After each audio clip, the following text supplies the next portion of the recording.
पूरे विश्व के लिए यह समय संकट भरा है। विश्व के तमाम देश अपने अपने क्षमता अनुसार इस संकट से निकलने की तैयारी में जुटे हैं। हमारा देश भारत भी इस संकट से निकलने के लिए अपने क्षमता अनुसार प्रयासरत है।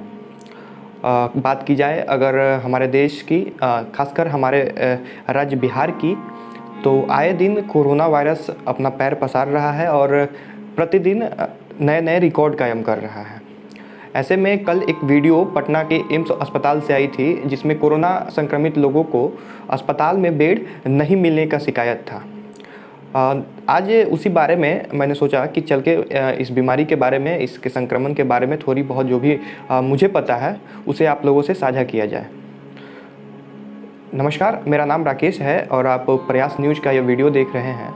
पिछले 10 दिनों से मैं खुद सेल्फ आइसोलेशन में हूँ। कोरोना संक्रमित व्यक्ति के संपर्क में आया था और जिसके बाद एक सिम्टम मेरे अंदर दिख रहा था स्मेल नहीं आने का, जिसके बाद से सावधानी बरतते हुए मैंने अपने आप को सेल्फ क्वारंटाइन कर लिया। हालांकि अभी तक मैंने कोई जांच नहीं करवाया है, लेकिन सुरक्षा को देखते हुए, ताकि दिन भर में कई लोगों से मिलना होता है, इसलिए जाने अनजाने में मेरे से संक्रमण ना फैले, इसलिए मैं खुद एक कमरे में हूँ। चलिए शुरू करते हैं कि इन 10 दिनों में मेरा अनुभव क्या रहा इस बीमारी को लेके, और इस बीमारी के बारे में मुझे जो भी जानकारी मिली, चाहे वो इंटरनेट के माध्यम से हो या फिर मेरे संपर्क के डॉक्टर लोगों से हो या एक्सपर्ट लोगों से हो, या फिर अन्य किसी भी माध्यम से मुझे जो भी जानकारी मिली है वो मैं अभी शेयर करने वाला हूँ। सबसे बड़ी बात है कि बिहार में ज़्यादातर लोग, बिहार में क्या पूरे देश की बात की जाए, पैनिक अब हो रहे हैं। चूँकि नंबर ऑफ़ केसेस बढ़ रही है, संख्या संक्रमित लोगों की बढ़ रही है और अस्पताल में अब बेड की संख्या भी अब घटने लग गई है, और जिसके कारण से अब लोग भयभीत बहुत ज़्यादा हो गए हैं। सबसे पहले बात करते हैं कि कोविड-19 जो है, इससे संक्रमण जब होता है तो कितने तरह के ये केस देखने को मिलता है।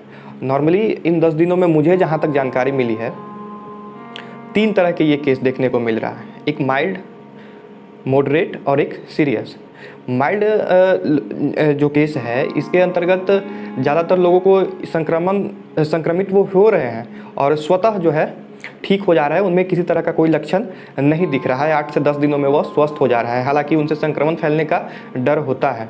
और दूसरा जो मॉडरेट केस की अगर बात करें तो इस केस में ज़्यादा तो नहीं, लेकिन कुछ समय के लिए व्यक्ति को फीवर हो रहा है और उसके बाद से स्मेल वगैरह गायब होने की शिकायत भी इसमें आ रही है। मतलब छोटे मोटे जो कुछ लक्षण हैं वो दिख रहे हैं। उस तरीके से उस तरह के एक संक्रमण से लोग संक्रमित हो रहे हैं।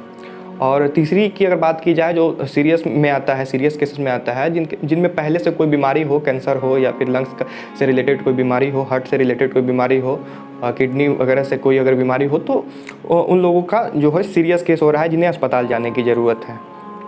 अब सवाल यह है कि जो भी कोरोना जाँच हो रहा है, उन लोगों का केस पॉजिटिव आने के बाद जो पैनिक हो जा रहे हैं, जो अस्पताल में खुद को भर्ती करने के लिए दौड़ने लग रहे हैं, उनके लिए एक खास सुझाव है मेरे तरफ से कि आप पैनिक ना हो, और माइल्ड और मॉडरेट दोनों केस के जो भी पेशेंट हैं उनको अस्पताल जाने की ज़रूरत नहीं है। वो अपने घर पे अगर व्यवस्था हो तो, या कहीं भी जहाँ सुविधा अनुसार, अपने सुविधा अनुसार वह सेल्फ आइसोलेट हो सकते हैं और 9 से 10 दिनों में वह स्वस्थ हो जाते हैं। यह मेरा अनुभव है।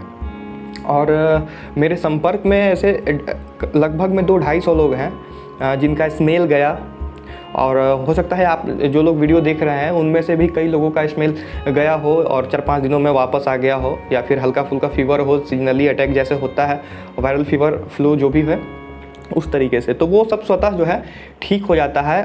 और जांच की भी मुझे जहाँ तक जानकारी मिली कि जांच अगर आप करवा रहे हो तो 10 दिनों के बाद जब आप ठीक हो जाते हो, फिर भी आपके अंदर डेड वायरस जो है वह अवेलेबल होता है, जिसके कारण आपका रिपोर्ट पॉजिटिव आ जाएगा। हालांकि आप रहोगे निगेटिव, लेकिन आपका रिपोर्ट पॉजिटिव आ जाता है। ऐसे में लोग नर्वस हो जा रहे हैं, तो इस बात को समझने की ज़रूरत है।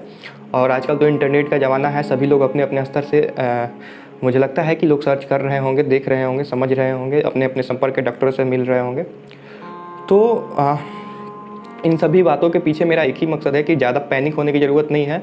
जो सीरियस केस के जो पेशेंट हैं उनको अस्पताल में जगह उपलब्ध कराने के लिए माइल्ड और मॉडरेट वाले लोगों को अस्पताल को छोड़ना होगा और सेल्फ आइसोलेशन में डॉक्टरों के संपर्क में आके अपना पल्स रेट वगैरह कंटिन्यू चेक करते हुए और खुद का ट्रीटमेंट खुद करना होगा, क्योंकि केस अभी आने वाले दिनों में और भी बहुत ज़्यादा बढ़ने वाला है। तो ऐसे में अस्पताल में जगह नहीं मिलने वाली है।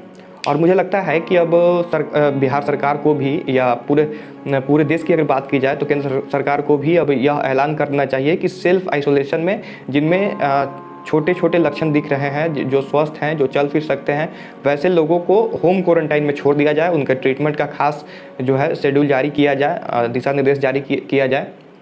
क्योंकि मैंने बात किया है कुछ जो ऐसे लोग थे माइल्ड मॉडरेट वाले जो अस्पताल में भर्ती हुए, उनको खास कोई उनको ट्रीटमेंट दिया नहीं जाता है, दोबारा जांच तक नहीं किया जाता है, 10 दिनों के बाद उनको छोड़ दिया जाता है। उससे अच्छा जो आप अस्पताल में या कहीं क्वारंटाइन सेंटर पे रहिएगा, उससे बेहतर आप अपने सुविधा अनुसार किसी जगह पे यह ख्याल हो कि बाथरूम वगैरह जो है अलग हो, सेपरेट हो, खास एक रूम हो और दूसरे लोगों के संपर्क में न जाए। ये सब कुछ जो सावधानियाँ हैं उसको बरत के आप खुद को स्वस्थ कर सकते हैं।